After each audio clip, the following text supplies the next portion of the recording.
Então, como nós comentamos ontem, o tema do nosso encontro é Papa Francisco e Dalai Lama rumo a uma ética eco-espiritual.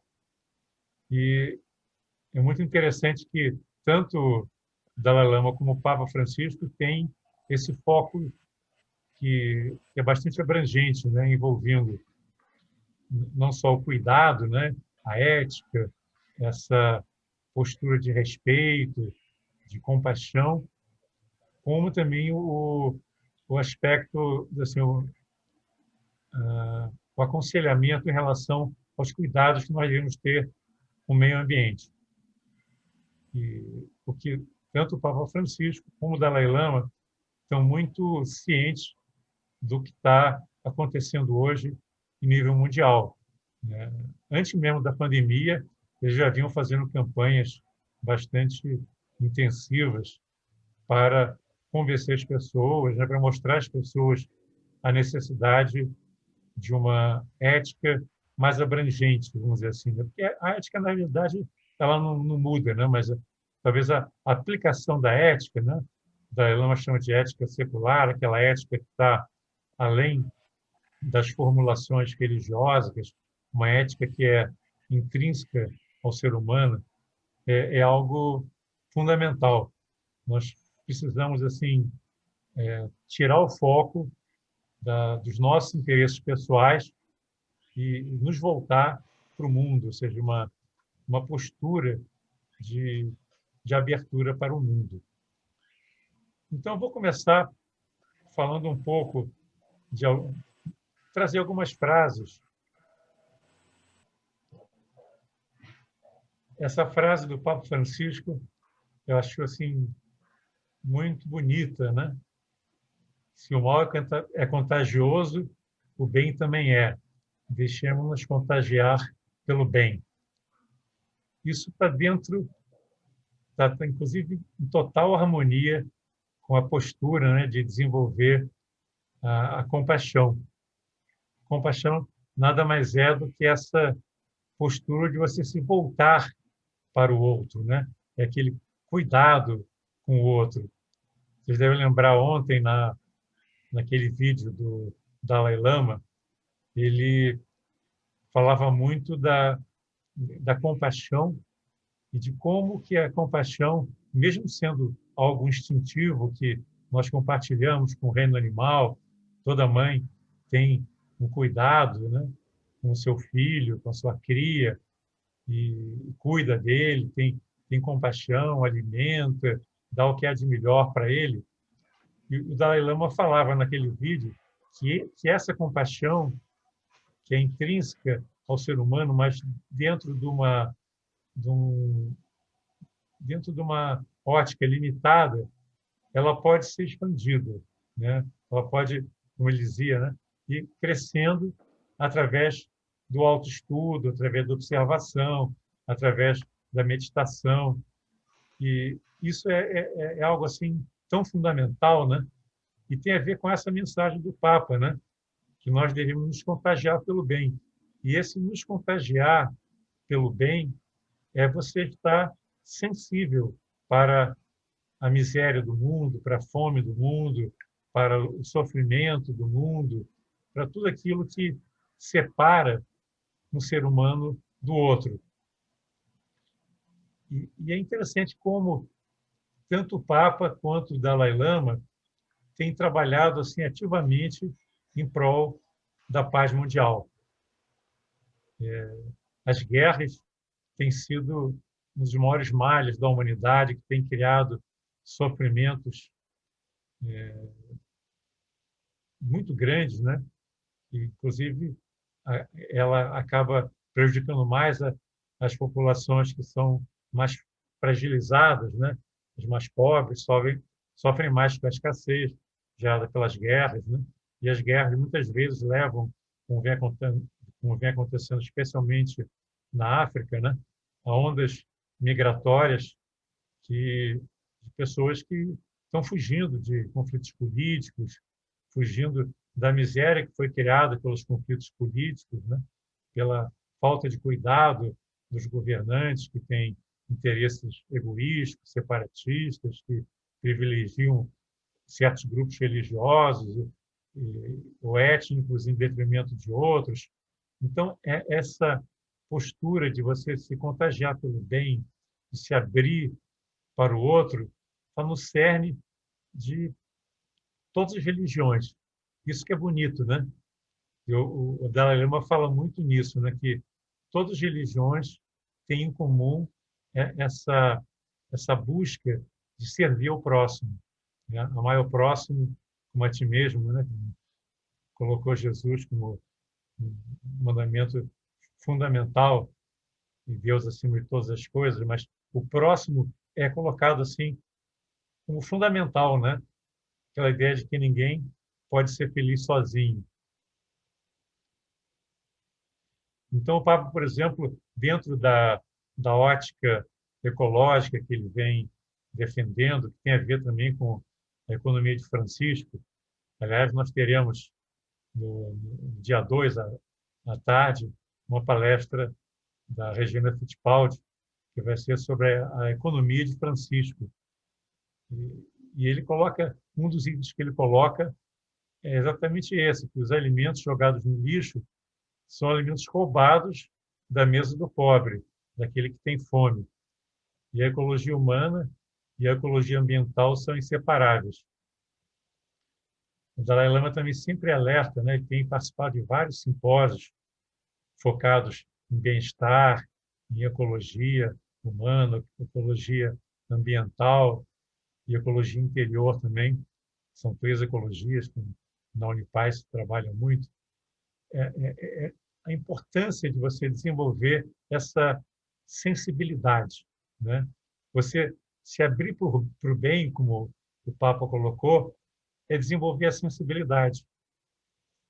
Saindo um pouco do Papa e do Dalai Lama, o Krishnamurti também fala bastante, dá uma ênfase enorme ao desenvolvimento da sensibilidade. A educação deve estar muito centrada nessa postura de você, em vez de estar focado apenas nos seus interesses, ou estendendo um pouco mais os interesses da sua família ou do seu grupo, para ampliar o seu interesse, o seu cuidado para toda a humanidade, incluindo, inclusive, aqueles que são os seus inimigos, né? É muito importante. Você vê o que aconteceu agora na pandemia. Num certo momento, houve aquela impressão que, em função da pandemia, poderia faltar alimentos nos supermercados. Então, o que acontece nessas horas? A correria. Em vários países do mundo ocorreu, no Brasil acho que foi menos, mas em vários locais houve uma corrida para o supermercado para cada um garantir o seu. Quer dizer, isso é uma postura autocentrada, uma postura egoísta, porque você pega muito e deixa os outros sem. Essa visão autocentrada que tanto o Papa quanto o Dalai Lama procuram mostrar que é inviável, né? A humanidade é um todo. Nós fazemos parte dessa grande teia da vida e existe um interrelacionamento entre todos nós, entre todas as coisas. E se nós queremos alcançar um estado de bem-estar para nós, é necessário que o bem-estar seja não só nosso, mas de todos os seres. Isso parece uma coisa difícil, né, de ser entendida, mas é muito verdadeiro. Por exemplo, o ar que nós respiramos é o mesmo ar que todos respiram. Se você tem uma indústria poluente e, para lucrar, você estimula que aquela indústria produza cada vez mais, mesmo que às custas da saúde da população. Isso vai acabar se vertendo no malefício para todos que vivem naquela localidade e, em última instância, para todo o planeta também, porque são as várias poluições somadas que vão contribuir para a poluição global. Então, essa postura de perceber que aquilo que Krishnamurti fala, nós somos o mundo, né? O mundo está em nós e tanto o mal que está no mundo como o bem que está no mundo, tudo também está dentro de nós. Nós somos unos com todas as coisas. E essa nova ecologia, que é uma ecologia humana, né, não pode ser separada, portanto, da ecologia ambiental. Tem muitos ambientalistas que falam, não, nós não podemos derrubar a árvore, porque a árvore vai gerar oxigênio. Ainda é uma postura utilitarista. Quando a gente fala ecologia humana, é aquela ecologia que vê o outro como uma extensão de nós mesmos.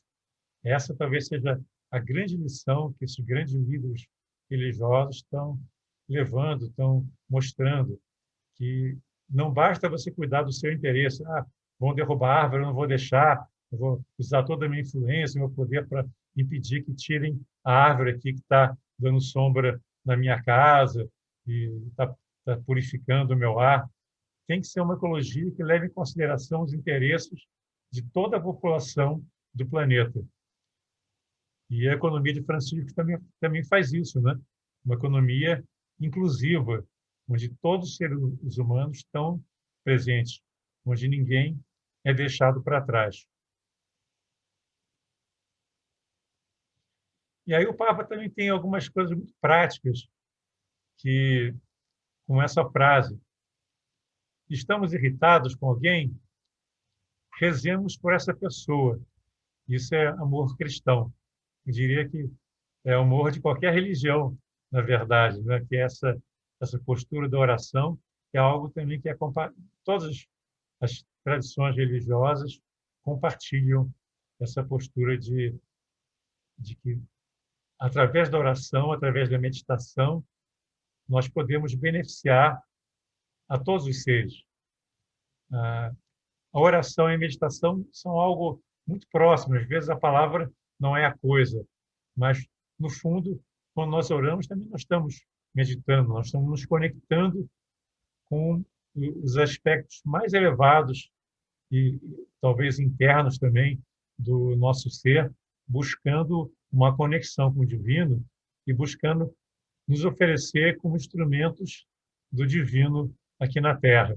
Isso que é muito bonito, né? Esses livros também falam que nós podemos estender a mão para todos aqueles que estão necessitados. Não só, isso Dalai Lama fala muito, né?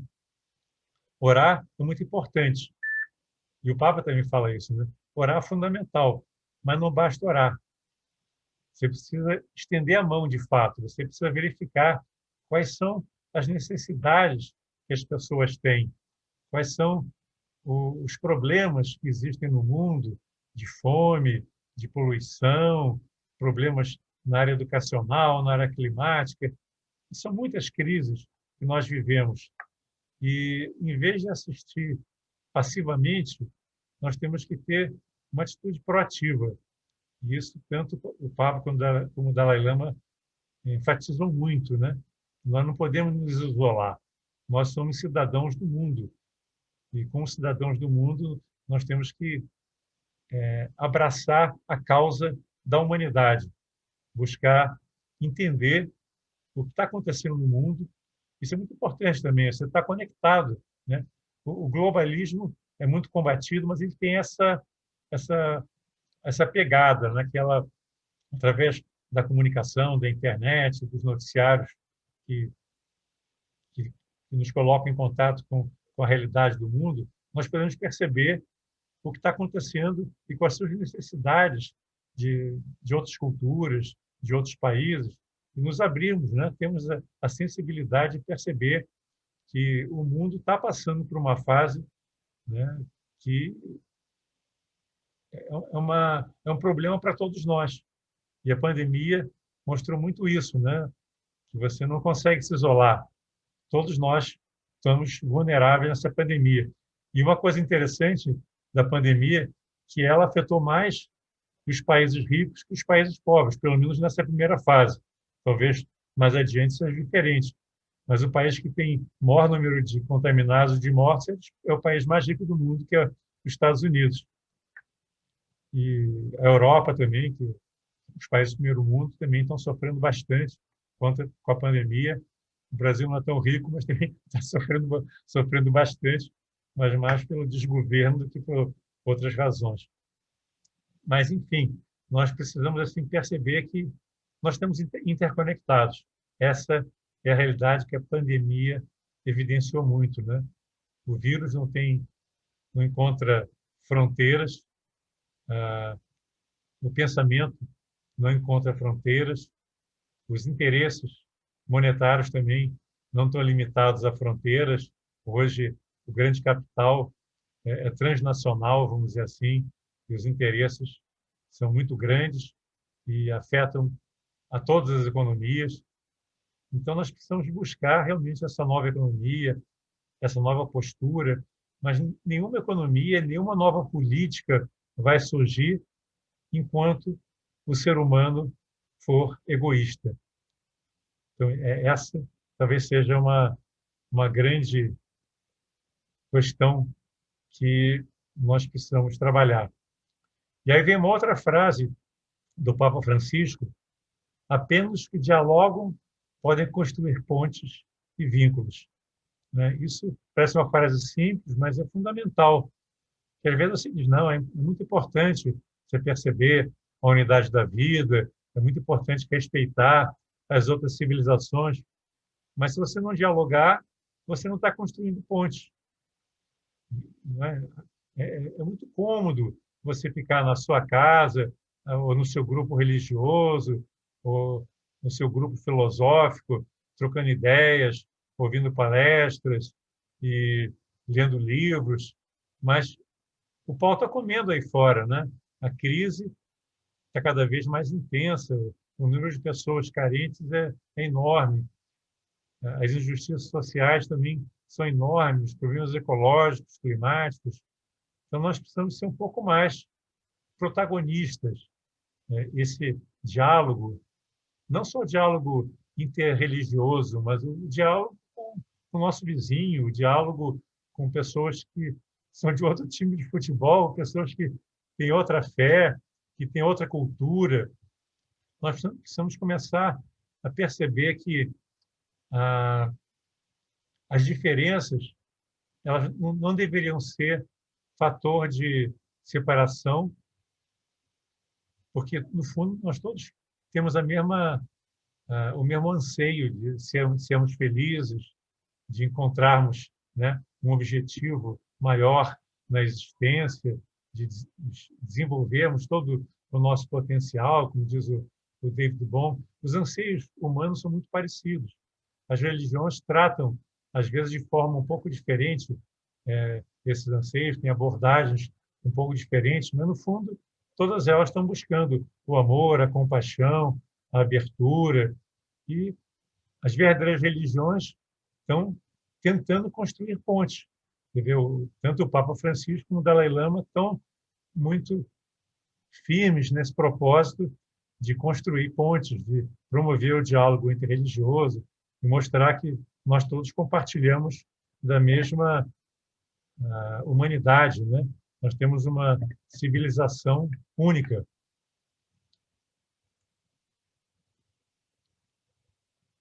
Uma outra frase interessante. São três coisas, três degraus que nos distanciam de Jesus, ou nos distanciam do divino: as riquezas, a vaidade e o orgulho. E, mais uma vez, nós devemos assim olhar essa frase não como algo óbvio, mas trazê-la assim para o nosso coração e verificar até que ponto nós estamos realmente sendo egoístas. Será que nós estamos compartilhando o que nós temos de melhor, compartilhando não só os nossos bens, mas o nosso tempo, a nossa dedicação, né? O nosso amor, a nossa compaixão? Essa postura de compartilhamento, de abertura é fundamental. A vaidade também é outra coisa fundamental.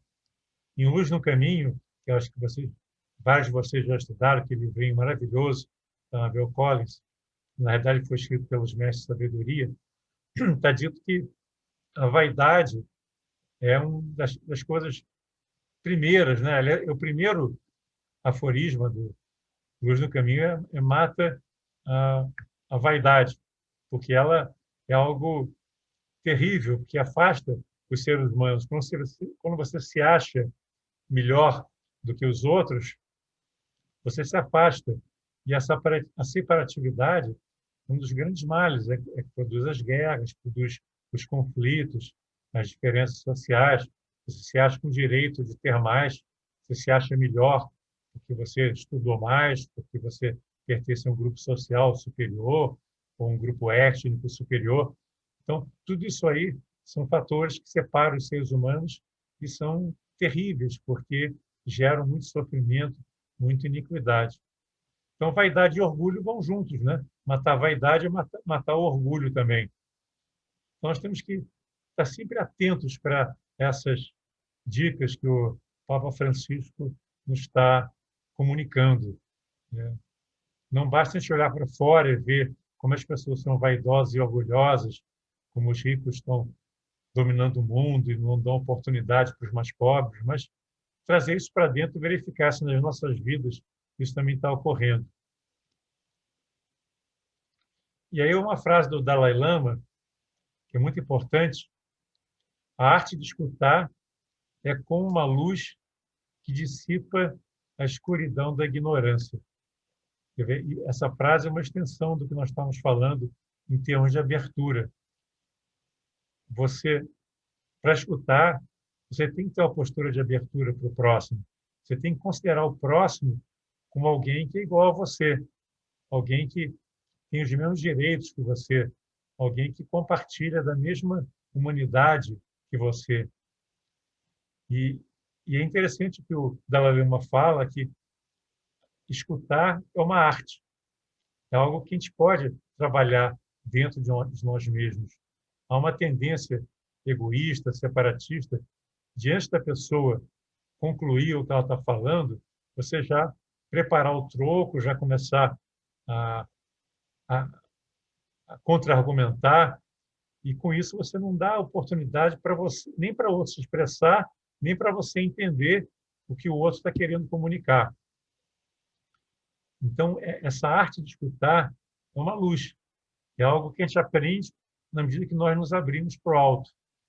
E essa luz, ela dissipa a escuridão da ignorância. E essa ignorância tem muito a ver com a separatividade. Como Blavatsky dizia, Helena Blavatsky, a grande heresia da separatividade, que é a incapacidade de ver que o outro é uma extensão de nós próprios. Então, eu queria trazer agora um pouco do que o Dalai Lama comenta como sendo os seus 4 compromissos. Ele fala em 4 compromissos que são os compromissos da vida dele. E é interessante que ele é um exemplo para todos nós. E quando ele fala desses 4 compromissos, eu acho que muita coisa tem a ver também com posturas que a gente poderia considerar para a nossa vida. E a primeira, talvez a mais abrangente, ele chama de responsabilidade global. Muito interessante isso, né? A responsabilidade global é aquele cuidado, né? É você perceber que você não está sozinho no mundo. Você faz parte de uma grande comunidade de todos os seres sencientes. E perceber que a paz mundial depende de uma atitude nossa. Depende não só de uma atitude externa, mas de uma atitude interior. No preâmbulo da Unesco, tem uma frase muito bonita, né? Que diz que a paz começa na mente dos homens. E é ali que nós devemos trabalhar, cultivar as bases da paz. Então, isso é uma frase muito fortuita, né? Que para que nós sejamos pessoas pacíficas, nós temos que desenvolver a nossa mente pacífica, né?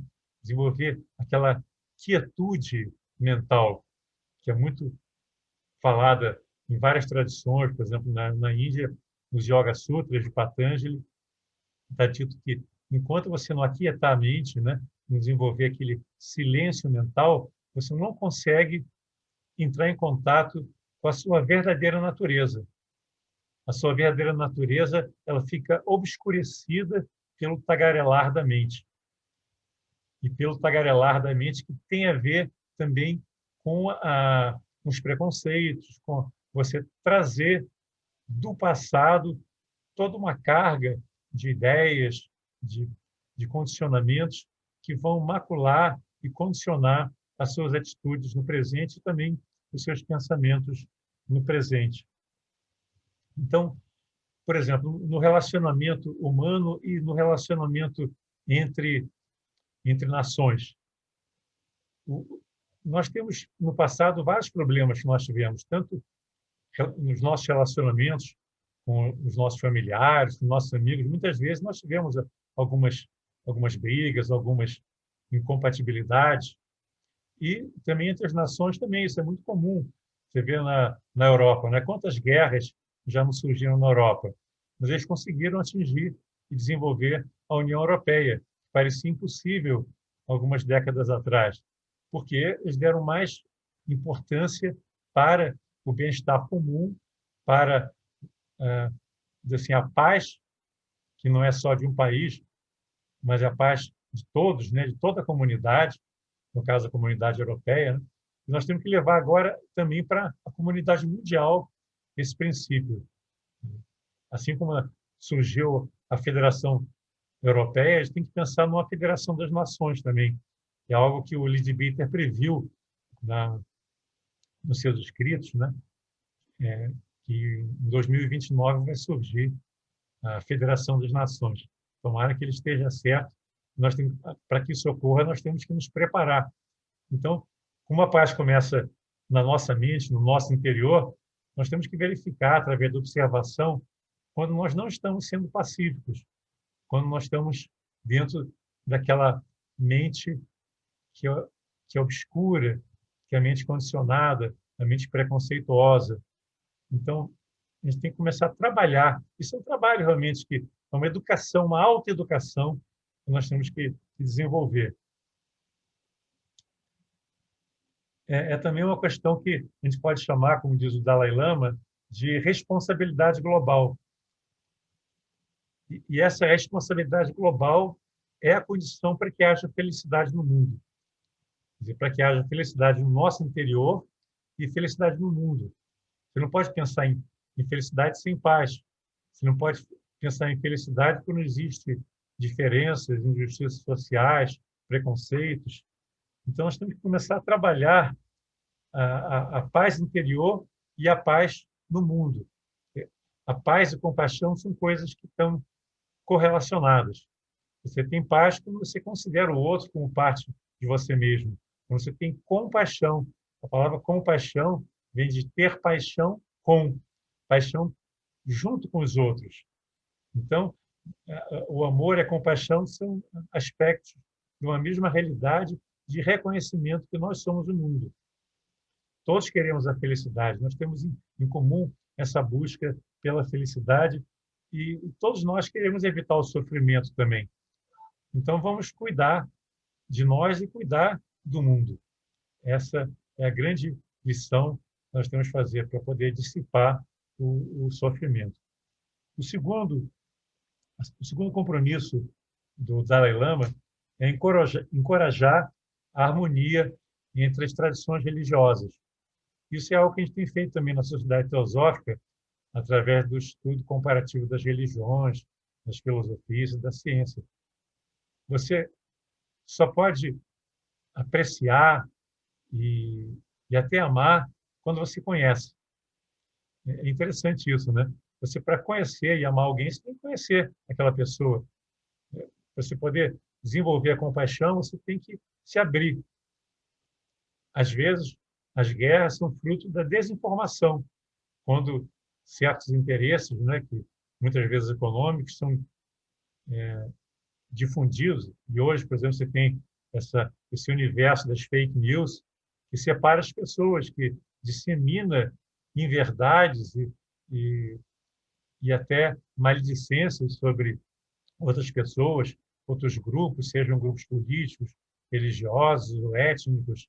E isso é algo que afasta, que gera sofrimento, que gera conflito. Nós temos que ter essa abertura, né? E promover o diálogo entre grupos religiosos, o diálogo entre culturas e o diálogo entre pessoas, de uma forma geral. Deixar que o passado seja o passado e nos abrirmos para o presente e para uma nova maneira de interagir com o mundo. Depois, o terceiro compromisso do Dalai Lama é de proteger o povo tibetano, a cultura tibetana e toda aquela riquíssima tradição religiosa que eles herdaram. É interessante que o budismo ele não nasceu no Tibete, ele nasceu na Índia, mas o local em que o budismo está mais preservado hoje é o Tibete, porque alguns grandes sábios foram, né, alguns grandes yogis, durante a Idade Média, foram para o Tibete, levando todo esse conhecimento que foi traduzido para o tibetano e vem sendo estudado, está bem armazenado e é alvo de um estudo profundo nos monastérios e junto ao povo como um todo, né? E o Dalai Lama, então, mostra a importância que ele dá para preservar essa cultura tão rica, né? Que hoje, assim, desde que houve a invasão do Tibete pelos chineses, uma parte dessa cultura ficou ameaçada. Então, a Índia acolheu os tibetanos, e existem várias comunidades tibetanas, uma delas é em Dharamsala, onde fica o Dalai Lama, outra em Ladakh, que fica no norte da Índia, na região dos Himalaias. E no sul da Índia também tem uma grande comunidade tibetana. E essas comunidades vêm desenvolvendo um trabalho de resgatar manuscritos, criar bibliotecas e preservar os ensinamentos e manter esse ensinamento vivo, o que é muito importante. Então, a preservação do ensinamento e também do próprio povo, porque, às vezes, quando você tem uma invasão de uma cultura sobre a outra, há uma tentativa de inibir tanto a língua como as tradições e os ensinamentos religiosos e culturais daquele povo. Então, a preservação dessa tradição maravilhosa é muito importante. Agora, houve um benefício, você vê que tudo sempre tem os dois lados da moeda, né? Quando houve a invasão do Tibete, vários monges budistas fugiram para a Índia e alguns foram para outros locais também. E hoje existem lamas, monges budistas espalhados pelo mundo todo, inclusive vários deles no Ocidente. Então, isso permitiu que o mundo todo tivesse acesso a essa sabedoria milenar, maravilhosa, que estava muito fechada dentro do Tibete e, em parte também, em alguns ashrams na Índia, mas houve uma grande difusão dessa sabedoria. Então, isso foi um benefício que surgiu dessa saída, vamos dizer assim, dos sábios tibetanos lá do Tibete. Mas é importante que se preserve esse conhecimento, que ele não seja perdido. E o quarto, só para fechar isso, o quarto compromisso do Dalai Lama, que tem um pouco a ver com o terceiro, é você ajudar a preservar também as tradições indianas, as tradições da Índia, porque a Índia sempre foi um país que preservou as suas tradições milenares. Foi lá que nasceu o próprio budismo, nasceu o hinduísmo, que é considerada a religião mais antiga do mundo, e que, ou pelo menos a religião mais antiga que está preservada, e é uma tradição que se preservou ao longo de milênios. Você tem acesso hoje aos ensinamentos frescos que pertencem aos Vedas, que são os livros mais antigos, né, das tradições religiosas. Então, isso é algo que precisa ser valorizado. Com a invasão, não em termos de guerra, mas a invasão cultural, especialmente pela internet, que aconteceu na Índia moderna, muitos, especialmente os jovens, eles perderam um pouco o interesse na tradição religiosa e cultural indiana, porque é mais chique, né? Seguir as músicas, a cultura que vem de fora, que vem muito forte, inclusive. Então, ele tem trabalhado nessa campanha para preservar as tradições, não só do hinduísmo, mas do sikhismo, do jainismo, do próprio budismo, das várias tradições que existem na Índia, que são riquíssimas e que trazem o yoga, que trazem um grande benefício, não só para os habitantes da Índia, mas para toda a humanidade. E nessas tradições existe uma ênfase muito grande na educação, né? Inclusive na educação emocional. É algo que, no Ocidente, nós negligenciamos, nós demos um foco muito grande na educação intelectual, na educação assim que faz a pessoa egoisticamente buscar apenas o benefício próprio, conseguir um bom emprego, uma boa colocação na vida, mas muitas vezes em detrimento de um cuidado com o meio ambiente, um cuidado com todos os seres sencientes, inclusive com o reino animal, com o mundo vegetal, com toda a natureza. Então, um dos trabalhos do Dalai Lama, que vem se realizando muito forte no mundo hoje, que também tem muito a ver com o trabalho do Papa Francisco, é de buscar uma nova educação, uma educação centrada em valores, uma educação centrada na compaixão. E ele propôs aos jovens, inclusive, uma revolução da compaixão. Ele escreveu um livro, Façam Revolução, está traduzido em português, um livro barato, inclusive, que eu recomendo que vocês leiam. Esse livro vai ser comentado mais tarde no nosso encontro. Nesse livro, Façam a Revolução, ele recomenda que os jovens façam uma revolução que é não baseada em armas, mas baseada na abertura, na compaixão, no amor. Isso é uma coisa fantástica. E uma nova educação está surgindo. A Universidade de Emory e outras universidades, a de Stanford e outras universidades, especialmente nos Estados Unidos, estão trabalhando agora uma nova pedagogia que é chamada de SEE-Learning, SEE, aprendizado social, emocional, ético, que é a base de uma pedagogia do cuidado também, uma pedagogia focada no bem-estar humano, no bem-estar da natureza, que trabalha a atenção, que trabalha a compaixão, trabalha os traumas humanos. Tudo isso é muito bonito e eu convido vocês a conhecerem. Depois eu posso compartilhar mais informações sobre esse aprendizado social, emocional, ético, que vai começar, inclusive, a ser aplicado em Brasília e em Nova Delhi já se tornou a pedagogia oficial nas escolas públicas de Nova Delhi. Isso é uma coisa fantástica que está acontecendo no mundo. Então, eu não quero me estender demais, porque nós já estamos com o tempo um pouco avançado, e eu vou trazer, então, agora o Sérgio Fernandes aí para começar a trazer algumas perguntas sobre o que está sendo conversado aqui. É uma coisa tão ampla, né? O ensinamento do Dalai Lama e do Papa Francisco, que é um estudo inesgotável. Isso aqui é só nós trouxemos uma palhinha, assim, algumas ideias que servem de referência para as nossas reflexões, mas eu recomendo que cada um se aprofunde nesses estudos. Então, vamos lá, Sérgio. Muito bem, meu microfone ligado. A Joyce Yoshimura, na verdade, eu escreveu um pequeno tratado aqui no chat. Eu pediria a Joyce, que é frequentadora assídua, né, de nossas aulas, aos domingos, a Unidade da Vida e Krishnamurti, né? Joyce, querida, ligue seu microfone, amada, e fale conosco, por favor. Bom dia, Sérgio. Estou muito feliz de estar aqui com vocês mais uma vez.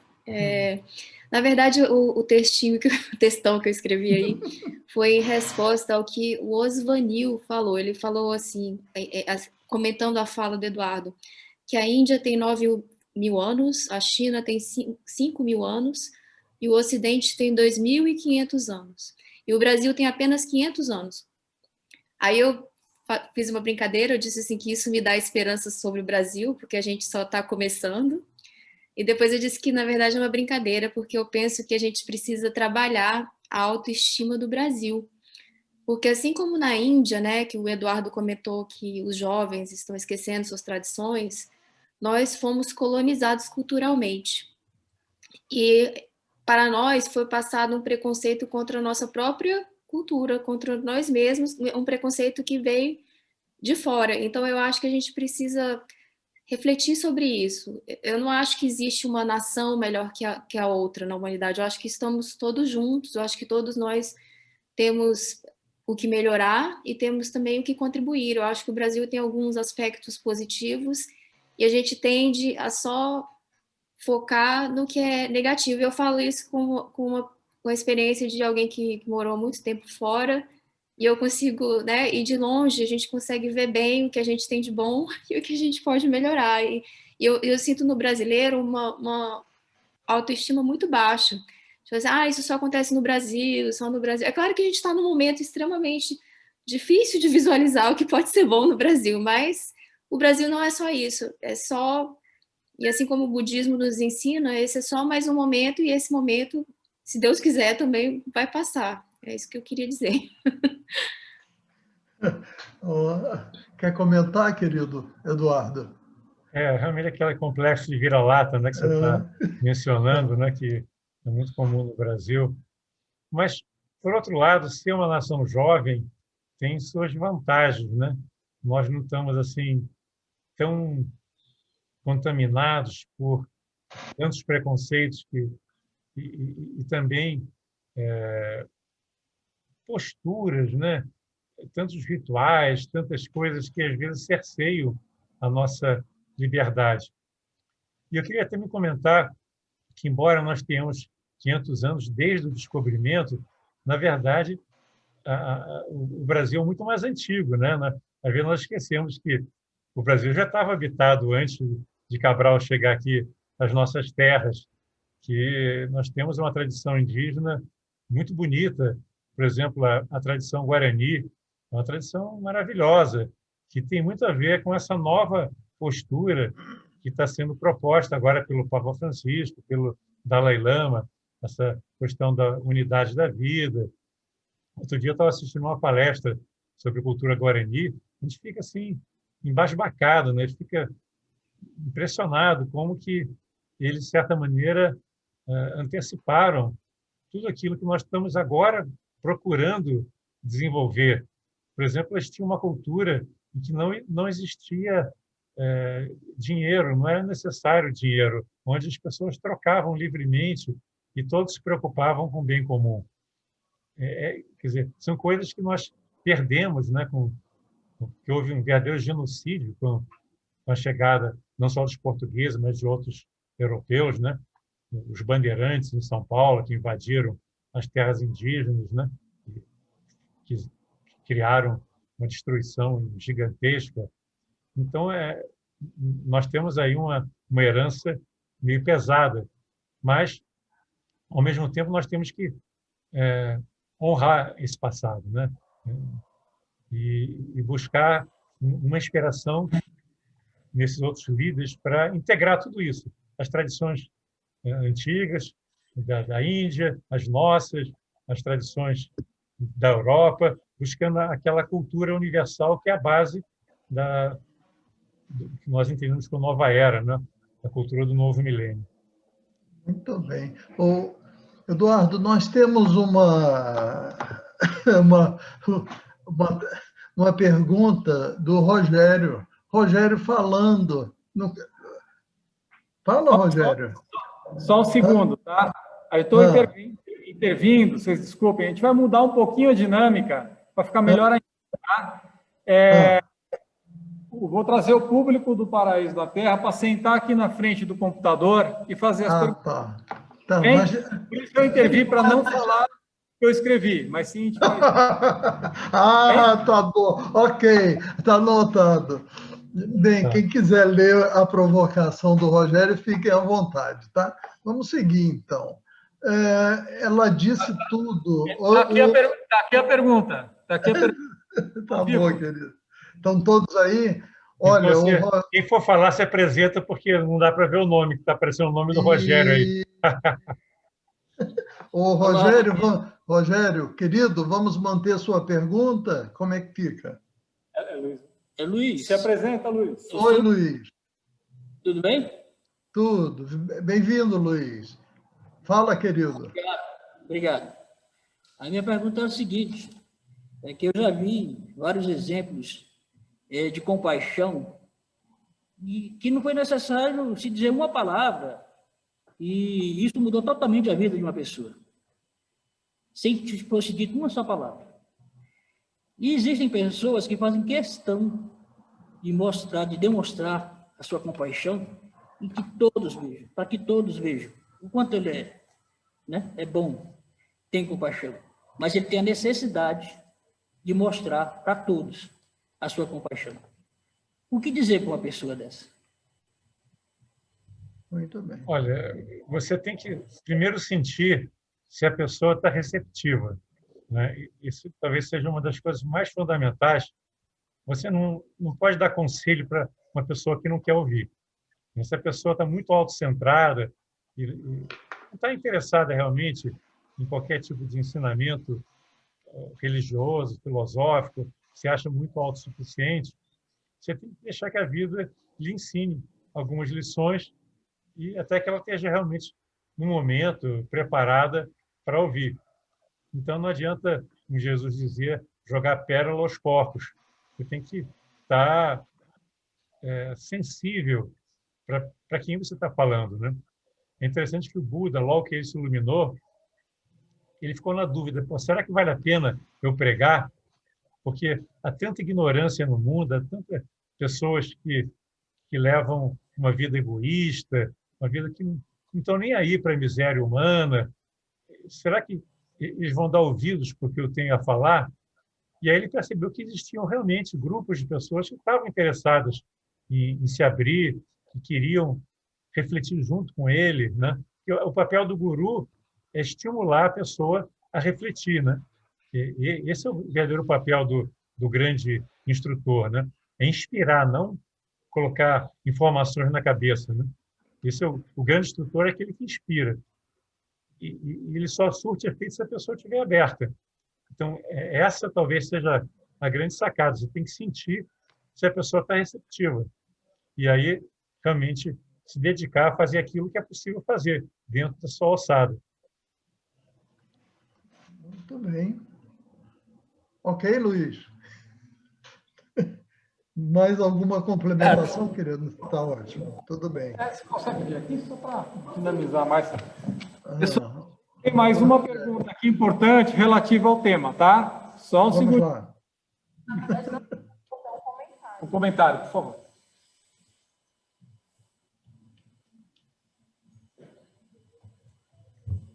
Olá. Oi, querida. Eu sou a Débora, tudo bem? Débora. Tudo Oi, bem, Débora.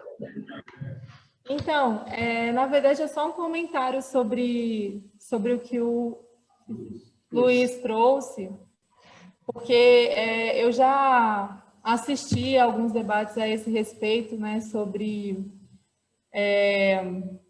o quão valioso ou não valioso seria isso de mostrar a caridade, né, de mostrar a compaixão, porque há quem diga que compaixão não se vende, né, caridade não se vende, e que isso iria contra aquilo de fazer o bem sem ver a quem, enfim. E eu achei muito interessante trazer para cá algumas nuances a esse respeito, que ainda que quem pratique a compaixão o faça no intuito de se autoafirmar, no intuito de ter que mostrar para se autoafirmar, eu entendo que isso não tira o valor, o mérito de praticar a compaixão, porque no final das contas, assim como a gente estava discutindo ontem à noite, a palavra convence, mas o exemplo arrasta. Então, independentemente de ter que mostrar ou não ter que mostrar, o mostrar tem seu lado positivo, que é a inspiração, né? Então, eu acho que cabe muito menos julgar a quem pratica a caridade ou a compaixão, ou age com compaixão e faça questão de se autoafirmar em função disso, mas antes de inspirar. E aproveitando um pouco o que você disse sobre não jogar pérolas aos porcos, né? Às vezes, quem está praticando não vai conseguir entender quem vem a dizer que talvez valesse a pena fazer isso em silêncio, ou enfim.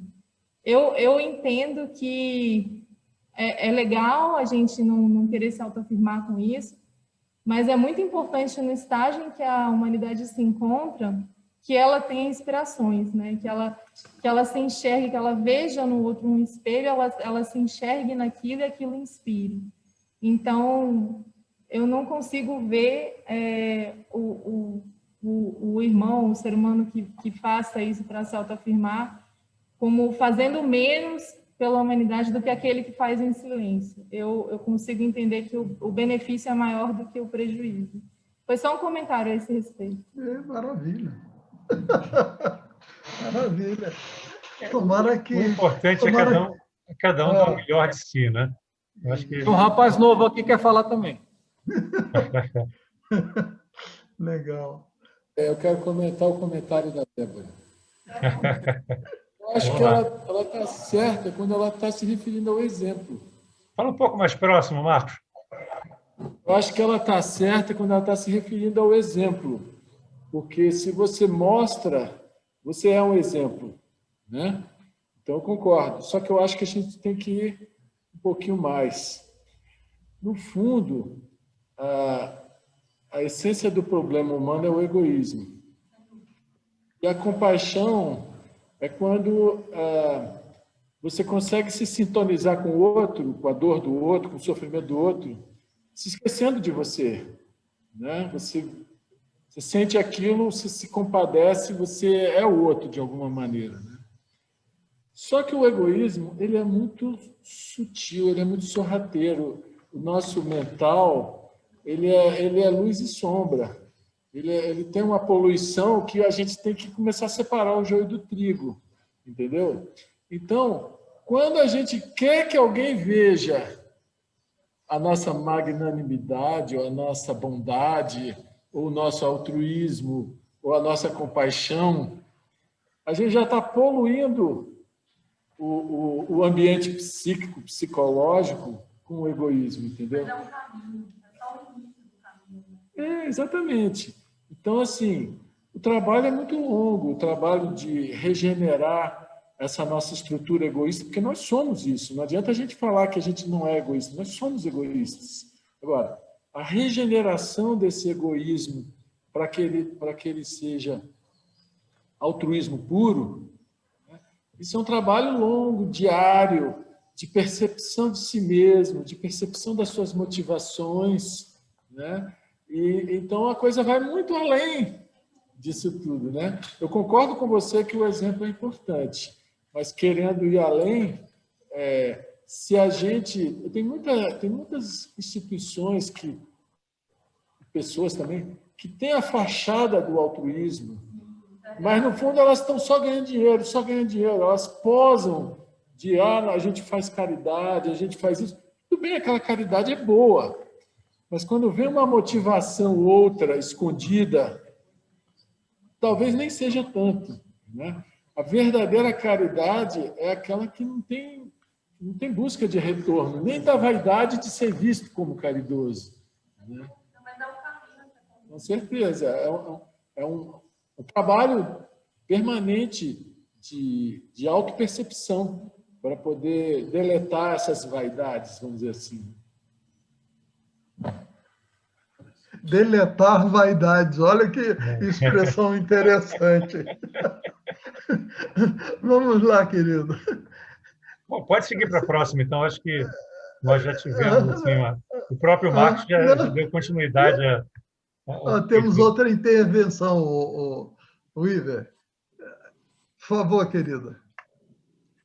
Bom dia. Bom dia. Oi, tudo bem, Marisol? Oi. Sou jornalista da TV Suprem e eu queria voltar há um momento, quando o Eduardo fala... Não dá para tirar a máscara um pouquinho, querida? Só um pouquinho. Não tem ninguém perto de você. Maravilha.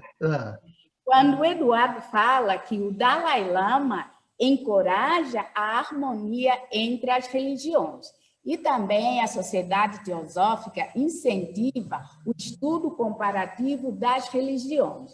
Eu queria que alguém me ajudasse a compreender como é possível fazer isso num momento ou numa sociedade em que as religiões de matriz africana sofrem ataques, sofrem preconceitos. Como é que é possível, então, encorajarmos a harmonia entre as religiões se existem outras religiões ou outras crenças ou outras filosofias atacando outras? Era essa a minha pergunta. Me ajudem, por favor, porque eu não me conformo. Obrigada. Marisol, essa é uma pergunta que não quer calar, né? É algo assim que nos aflige, né? Você vê tantas injustiças que são cometidas, não só em relação às religiões, mas em relação aos povos também, de origem africana, determinadas religiões que são discriminadas. Às vezes parece que o diálogo interreligioso é apenas entre determinadas correntes, não todas, né? Por exemplo, o ecumenismo, quando começou a parecer uma coisa fantástica, mas ele se restringia só às fés cristãs. Então, quem não fosse cristão estava fora do ecumenismo na fase inicial. Agora, o Dalai Lama e o Papa aumentaram muito a abrangência desse ecumenismo, desse diálogo interreligioso. Mas eu concordo com você que nós temos falhado em dar voz às tradições africanas, e por várias razões, né? É difícil até a gente entender como é que nós chegamos a essa condição, mas é algo que eu acho que todos nós temos que nos questionar. Acho que faz parte de uma cultura muito antiga, que tem a ver com a escravidão, que foi abolida, mas que continuou de formas diferentes, né? A opressão étnica, né? Que hoje está sendo muito combatida, mas é muito real nos Estados Unidos, no Brasil, no mundo todo. Então, nós temos que começar a nos questionar sobre isso também, né? Será que nós estamos sendo inclusivos nas nossas posturas pessoais também e de nossos grupos? Porque é fundamental que todas as culturas sejam ouvidas, sejam integradas. Nós não podemos dizer que algumas religiões são melhores que as outras. Isso aí seria cair no separativismo. Nós temos que ter esse cuidado e eu agradeço você nos lembrar disso, que é muito importante. Até queria ver outras falas sobre isso, porque é um ponto realmente central.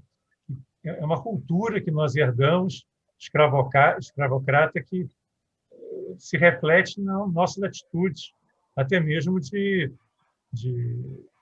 busca religiosa, né? Muito bem. Só eu colocando uma postura um pouquinho mais difícil, mas quem diz isso é Patanjali, né? Que a gente deve assumir a ahimsa, a não violência, como um princípio, né? É um princípio que basilar para o yoga, para o desenvolvimento espiritual. E segundo nós aqui teósofos, qualquer religião que começa sem isso está estranho, né? Então eu acho que um ditado antigo, né? Que às vezes a gente tem que ser como madeira do sândalo, né? Que a gente vai deixar o perfume no machado do lenhador, né? Porque se a gente reagir a tudo isso, a gente não está perfumando o machado, mas sim a gente está usando o mesmo veneno que estão contra a gente. Então, acho que existem duas posturas. Uma delas é realmente uma questão social, que deve ser equacionada, e outra é uma postura interna, que é a que o yogi faz, né? De não reagir com violência a qualquer intimidação, ou querer provocar, estimular qualquer coisa que gere ideias opostas, né? É só deixar o perfume. Para mim, parece que é isso. Interessante. Mais alguém? É como o sândalo que perfuma, ser como o sândalo que perfuma o machado que o golpeia. Muito bonito isso, né? Mais alguém, queridos? Estejam à vontade. Bom, eu acho que agora a gente podia, Sérgio, passar para a fase seguinte, que é das rodas de conversa. Vamos em frente. Vamos em Tranquilo. frente? Então, agora Vamos lá. é o seguinte, nós vamos dividir em salas. O pessoal que está conectado online vai cair numa sala, vai ser meio aleatório o processo, vão ser salas de 4 pessoas. Aí a sugestão é que vocês, em cada sala, se apresentem e depois troquem ideias sobre tudo aquilo que a gente tem conversado, sobre essas mensagens do Dalai Lama, do Papa Francisco, e como elas se refletem na nossa atitude, né? Talvez é fundamental nós não deixarmos que os ensinamentos fiquem só no intelecto, mas verificar até que ponto que nós estamos vibrando com esses ensinamentos, como que eles vão tocar a nossa atitude no mundo, os nossos hábitos. Nós estamos dispostos a mudar hábitos em função de criar uma economia mais justa. Nós estamos dispostos a abrir mão de alguma coisa para que todos possam ser acolhidos, para que diminua a diferença entre pobres e ricos, tanto na nossa sociedade como entre nações. Então, são muitas perguntas que a gente tem que levantar e discutir, conversar entre nós.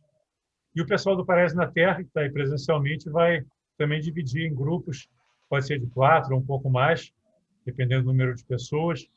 E depois, então, se vocês quiserem anotar o que é essencial do que foi dito, se der tempo, a gente compartilha. Não sei se vai haver tempo para isso, vamos ver.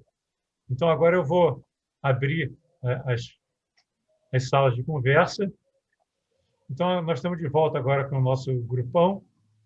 E, assim, antes de... Deixa eu ver que horas são aqui. Nós temos pouco tempo.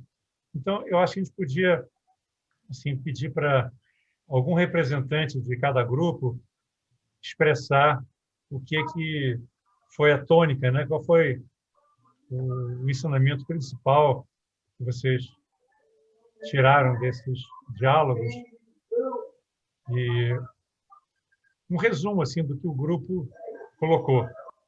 Fui eu e Raquel Campagnac. Então, Ivo, eu acho que nós assim nos detemos em pontos interessantes, principalmente na fala do Dalai Lama ontem à noite, quando ele fala de karuna, de compaixão e determinação. E falando de amor, né? O nosso diálogo avançou no sentido da busca das raízes do amor. O que antecede o sentido, o sentimento amoroso, o sentido compassivo. Eu e Raquel fizemos uma viagem até o sentimento de unidade, do sentimento de conexão com todas as coisas, que é uma das bases da filosofia esotérica, né?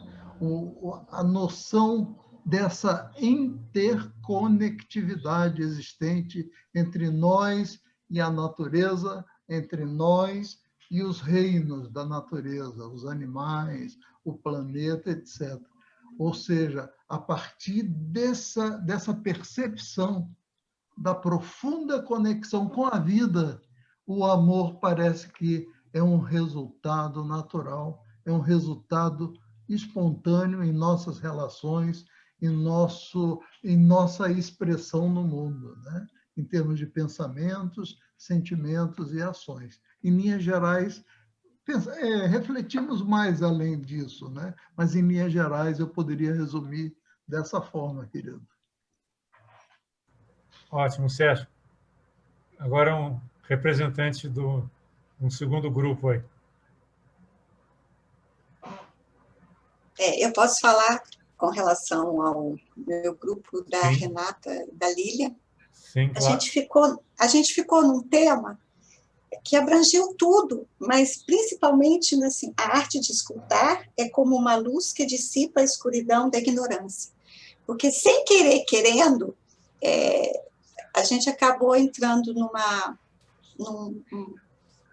num drama de uma de nós, e que envolveu compaixão, que envolveu escutar, que envolveu perdão, que envolveu os 10 minutos que a gente deve olhar para a gente, que envolveu o que o Marcos disse, que todos nós temos, não o egoísmo, mas todos nós temos um sentimento que a gente tem que trabalhar, né? E diante da exposição dessa dificuldade de uma de nós, a gente escutou. E a pessoa teve, assim, a humildade e a simplicidade de reconhecer um sentimento. E quando a gente reconhece esse sentimento que a gente tem, a gente está disposto a trabalhar, a nos tornarmos um ser melhor e poder servir e poder auxiliar, esse é o verdadeiro sentido da compaixão, da doação, da fraternidade. A gente baseou nisso. Obrigada. Perfeito. Tem mais um grupo, né? Nós tivemos 3 grupos além do grupo presencial.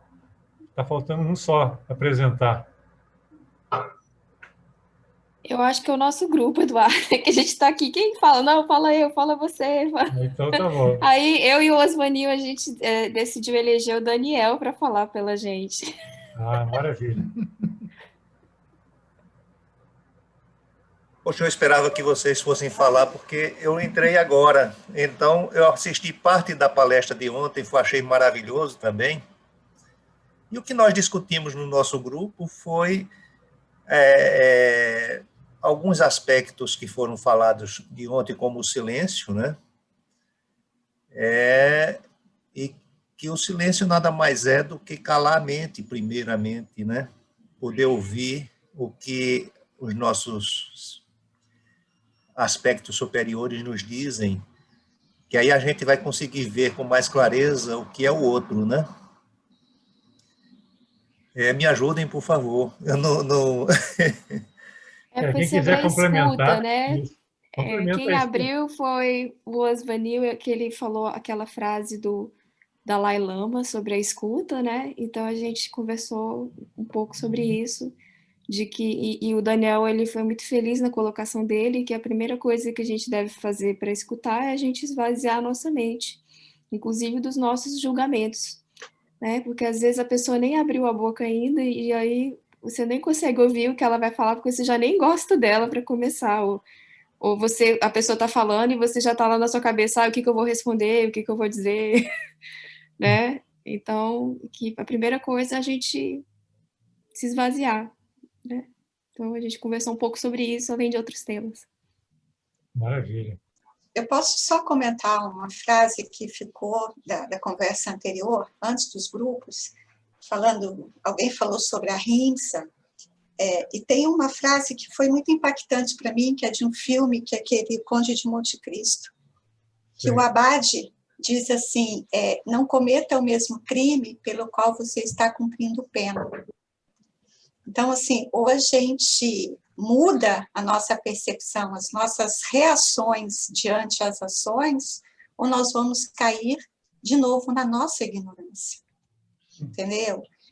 Não cometa o mesmo crime pelo qual você está cumprindo pena.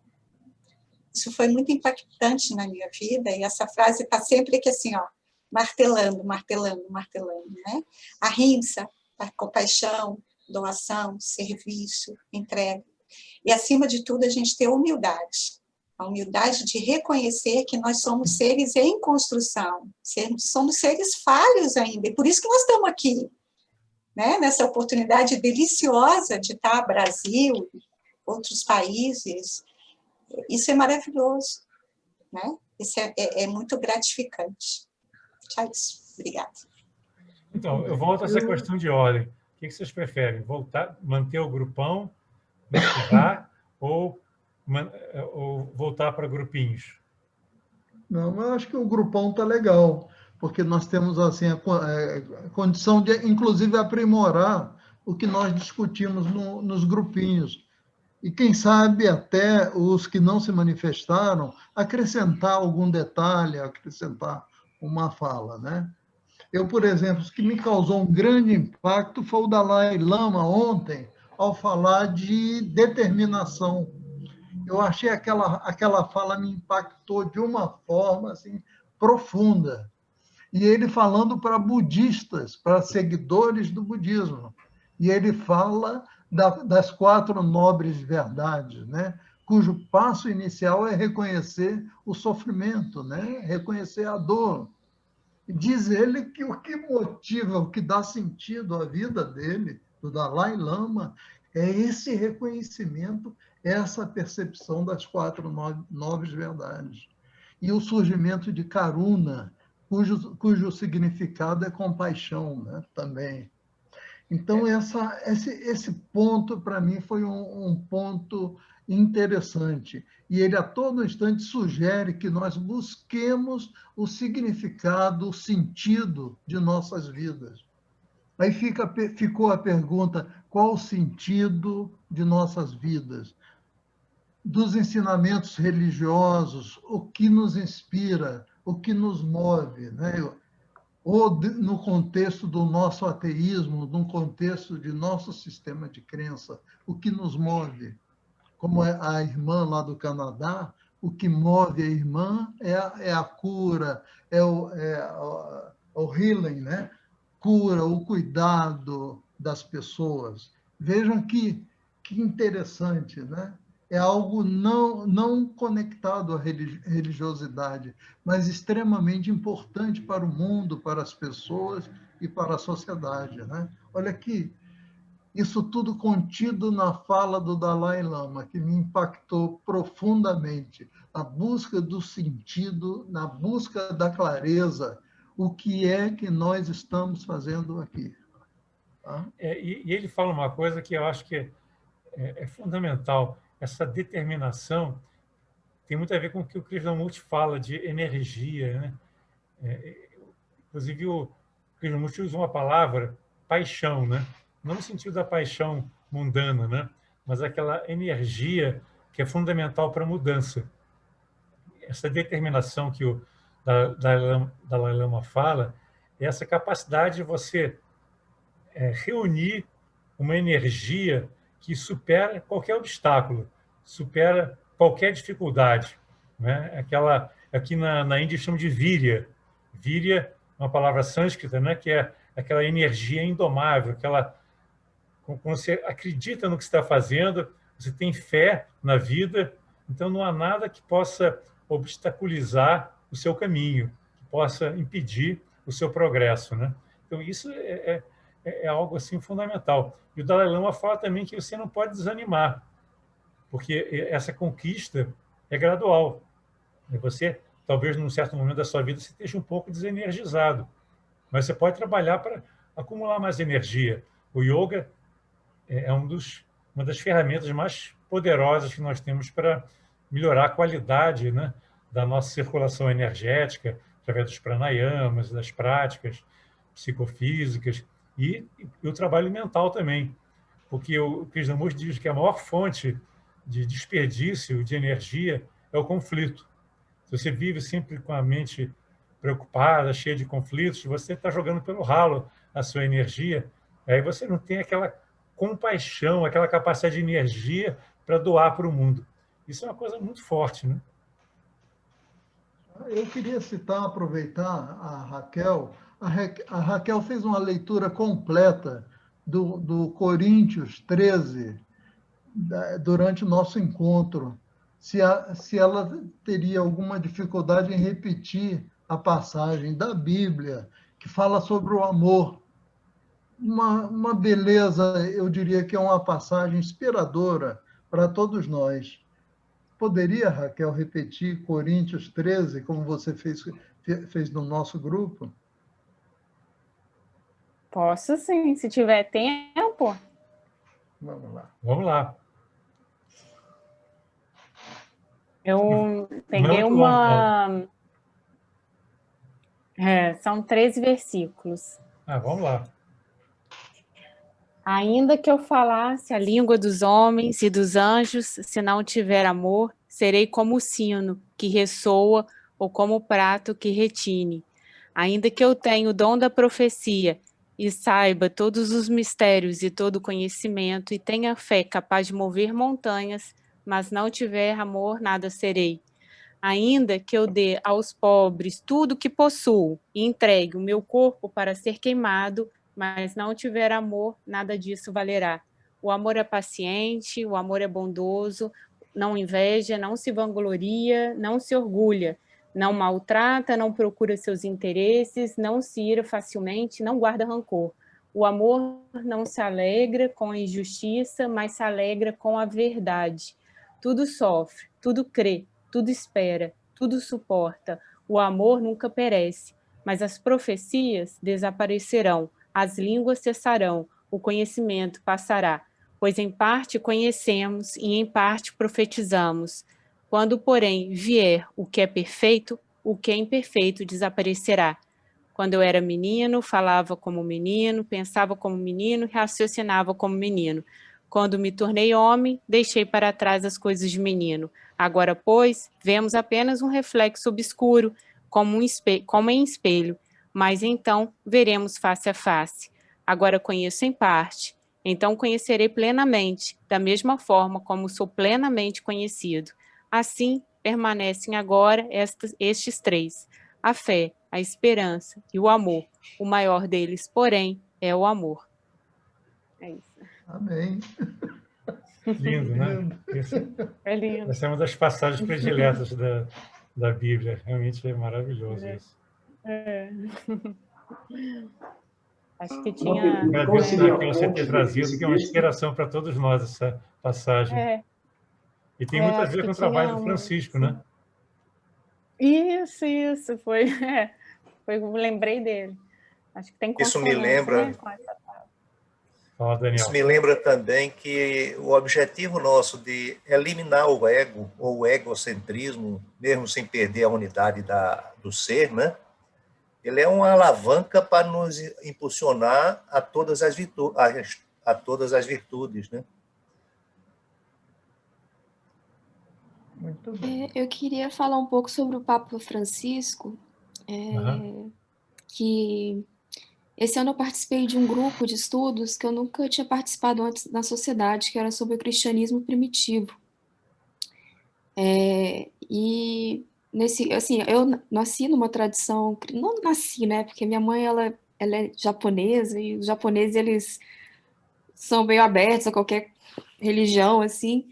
Mas eu fui criada em colégio de freiras. Essa minha experiência no colégio de freiras foi muito marcante. Eu acho que ali foi plantada a semente mesmo da minha espiritualidade. Até hoje, eu lembro de coisas que eu aprendi, que eu tive uma experiência boa, que eu acho que nem todos tiveram, né? E nesse curso a gente olha muito para a verdade da Igreja Católica, né? De como que foi, assim, como as igrejas institucionalizadas foram pouco a pouco né, turvando a água pura dos ensinamentos antigos, né, e tirando várias coisas importantes do catecismo cristão, né, por exemplo, a questão da reencarnação e tantos outros fatos, né. Mas, ao mesmo tempo, a gente não pode olhar assim para a igreja com um olhar assim, né, nada do que vier da igreja pode ser bom. A gente tem que olhar com os olhos novos. O que é a igreja hoje, né? E o Eduardo ontem falou sobre 2 livros, né, que ele falou sobre o Papa Francisco, que eu fui olhar quais livros que tem disponíveis, né, e são inúmeros livros que o Papa publicou. E tem um livro que ele escreveu que o título é Quem Sou Eu para Julgar? E aí eu fui olhar o livro, né, o sumário, é incrível, tudo que ele fala é o contrário do que a gente vê muitos cristãos fazendo campanha. Então ele vai falar assim, por que não devo discriminar os divorciados? Por que eu não devo discriminar os homossexuais? Todos nós somos... Então, assim, é um capítulo atrás do outro, falando tudo o que assim, a visão comum que a gente tem da igreja, que discrimina as pessoas. Então, eu achei assim, né, ele já... É porque a gente não sabe o que ele está falando, né? A gente está dentro da igreja, mas ele está tentando fazer uma diferença, que eu acho que é muito interessante. E ele está tendo que lutar muito, porque ele está num ambiente que algumas pessoas estão lutando contra vontade que ele tem de mudar, né, alguma coisa. É isso que eu queria falar.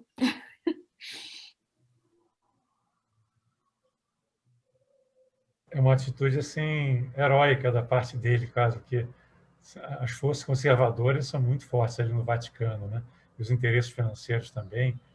Então, realmente, é um trabalho de, de herói, de uma pessoa realmente que tem muita capacidade, assim, muita fé também para conseguir superar tantas dificuldades que ele deve certamente ter, né? Mas acho que a força que ele tem é tão grande que acaba passando por cima desses obstáculos todos. Eduardo? Sim. Eduardo? Pode falar, Renata. Lívia. Tudo bem? Renata. Eu posso compartilhar uma coisa que eu acho muito linda, não sei se todos conhecem, que é uma carta que o Einstein escreveu para a filha dele. Só um trechinho. Pode. O Einstein, né, o grande nome da física, da matemática, escreveu assim, eu vou pegar um trechinho. Após o fracasso da humanidade no uso e controle das outras forças do universo, que se voltaram contra nós, é urgente que nos alimentemos de outro tipo de energia. Se quisermos que a nossa espécie sobreviva, se quisermos encontrar sentido na vida, se quisermos salvar o mundo e todos os seres sensíveis que nele habitam, o amor é a única e a resposta última. Talvez ainda não estejamos preparados para fabricar uma bomba de amor, uma criação suficientemente poderosa para destruir todo o ódio, egoísmo e ganância que assolam o planeta. No entanto, cada indivíduo carrega dentro de si um pequeno, mas poderoso gerador de energia, cuja energia aguarda para ser libertada. Quando aprendermos a dar e a receber essa energia universal, Lísio querida, provaremos que o amor tudo vence, tudo transcende e tudo pode, porque o amor é a quintessência da vida.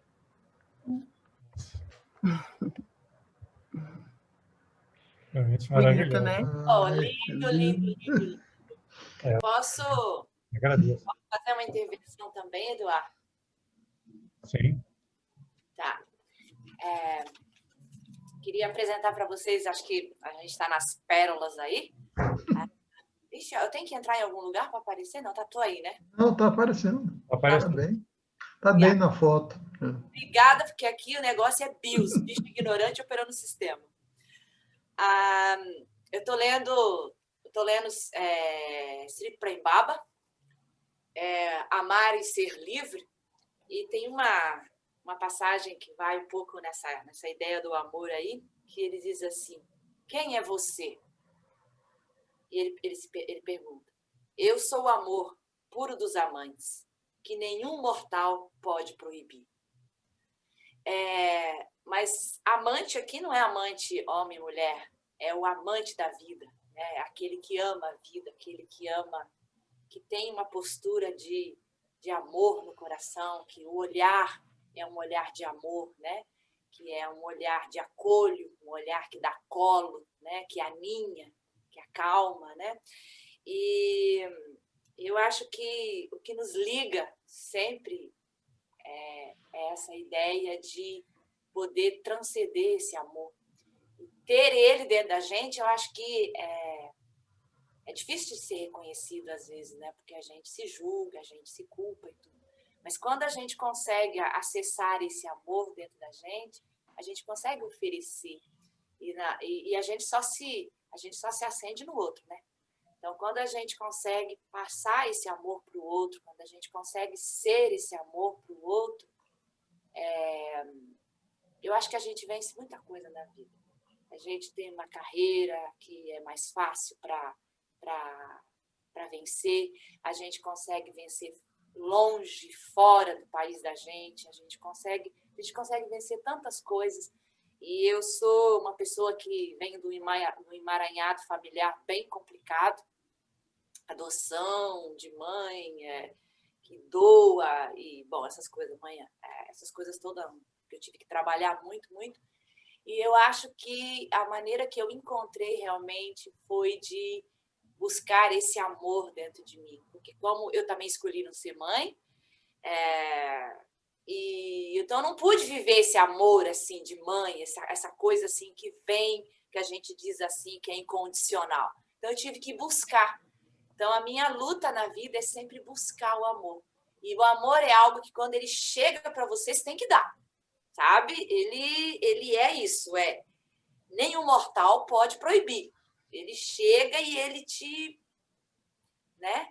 Claro que a gente, como disse alguém aí, a gente está sempre se lapidando, a gente está sempre se formando, mas é muito, muito bonito. Eu já li o propósito dele, né? Que é a série, mandei trazer do Brasil, o propósito, e agora estou lendo Amar e Ser Livre, e exatamente isso, é você se colocar numa postura de viver amando a natureza, amando o que você quer amar, né? E é isso que eu queria colocar para vocês aqui em cima dessa linguagem aí que a gente está do amor. Obrigado, Lucinete. Eduardo, Oi. eu não quero atrapalhar seu almoço. Você me dá um segundinho só? Um segundinho. Sim. Eduardo, queria conhecer um pouquinho mais sobre o projeto das escolas inovadoras. Eu sou jornalista de formação, mas estou caminhando para a sua área. E eu queria muito contribuir, porque eu não vejo outra saída para a humanidade que não seja pela educação humanizada. Olha, Renata, assim, em poucas palavras, é difícil, porque é um projeto muito grande, né? Se você me mandar o seu telefone, aí eu posso... Eu mando, pode ser o telefone, que eu mando, deve ser o WhatsApp também, aí eu posso compartilhar alguns documentos com você. Mas é um projeto fantástico, eu fiquei assim... Belíssimo, né? Encantado com o projeto, né? Que ele foi surgindo, foi assim uma coisa que foi caindo, sabe? É que nem um mosaico que você vai unindo as pontas e no final faz algo maravilhoso, né? Foi 1 ano de trabalho que a gente reuniu essa pedagogia que veio lá da Universidade de Emory, que foi fruto de um trabalho de 20 anos entre o Dalai Lama e vários professores, especialistas de várias áreas da Universidade de Emory. E lá na Universidade de Emory tem um departamento que trabalha justamente esse lado da visão holística, da plena atenção, da meditação, fazem uma série de testes de laboratório. E esse departamento é que desenvolveu esse C-Learning, né? O aprendizado social e emocional ético, que é todo baseado na filosofia do Dalai Lama. Então, esse é um dos pilares do projeto. O segundo pilar é o lado ecológico, aquela ideia da escola verde.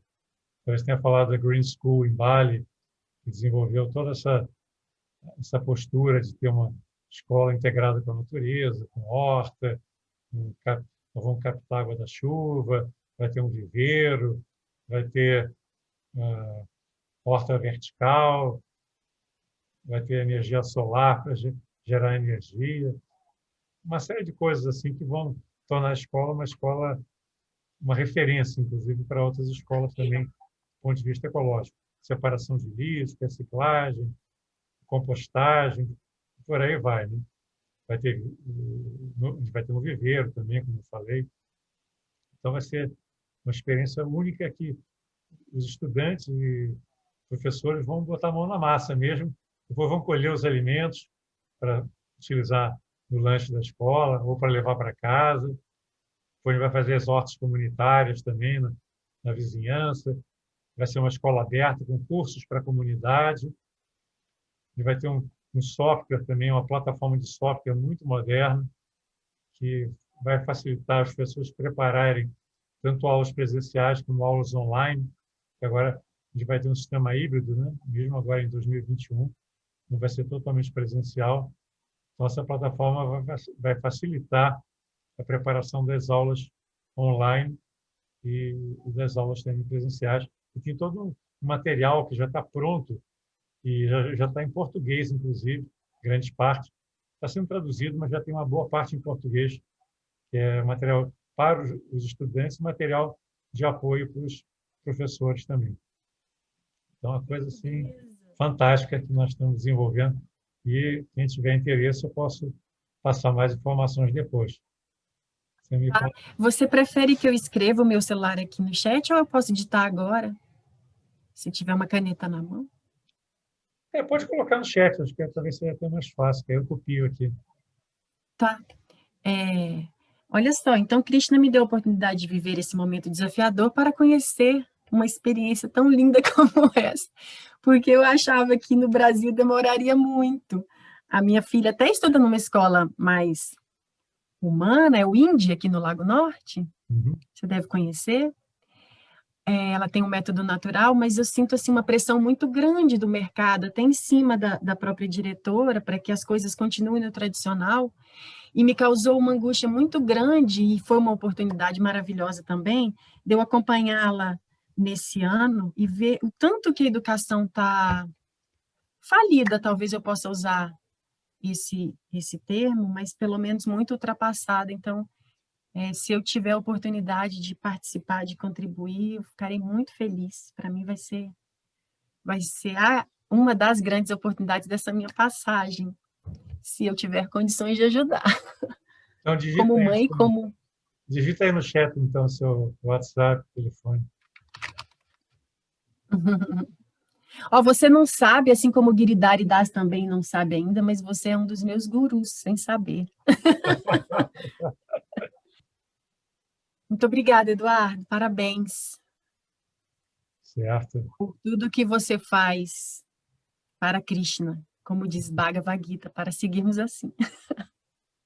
Estamos juntos. Então, tchau para todos. Daqui a pouco estaremos de volta aí para continuar essa nossa saga aí de Ano Novo. Obrigada. Um beijo a todos.